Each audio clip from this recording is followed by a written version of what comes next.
ধূপগুড়ি ব্লকে দীর্ঘদিন ধরে বালি মাফিয়াদের দাপাদাপি বাড়ছে।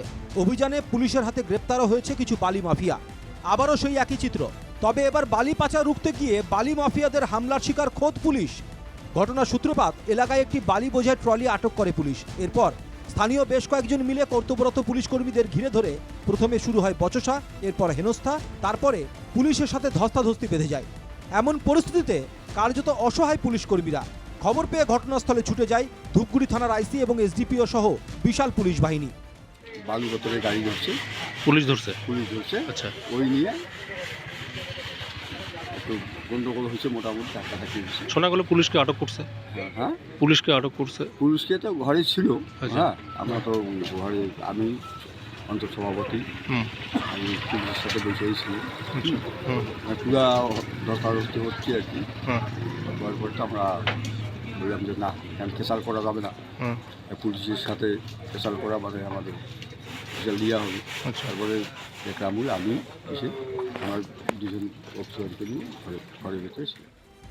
এলাকায় বালি মাফিয়াদের দাপাদাপি বেড়ে যাওয়ার ঘটনায় রাজ্যের শাসক দলকে কটাক্ষ করেছে বিজেপি। আর গতকাল গোলাপবংশী মোড়ে পুলিশকে পর্যন্ত আটকে রেখেছে, তাহলে ভাবুন তৃণমূলের মানে টপ টু বটম পর্যন্ত আজকে এই বালি মাফিয়ার সাথে যুক্ত আছে। না হলে পুলিশকে আটকানোর সাহস কে দেখাতে পারে? তো আমরা বলতে চাই ভারতীয় জনতা পার্টির পক্ষ থেকে অনতিবিলম্বে প্রশাসন শক্ত হাতে এই বালি মাফিয়াদের দমন করুক।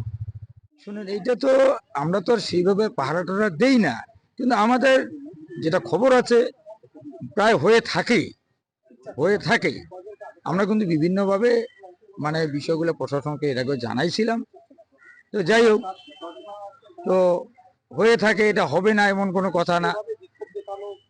তা এগুলো আমার মনে হয় এগুলো যদি বন্ধ করা হয়, এর যাদের ট্রলি আছে, ট্রাক্টর আছে, তারা আরো অন্য ব্যবসা করতে পারে। তো পুলিশ আধিকারিকদের প্রচেষ্টায় বেশ কিছুক্ষণ পর পরিস্থিতি স্বাভাবিক হয়।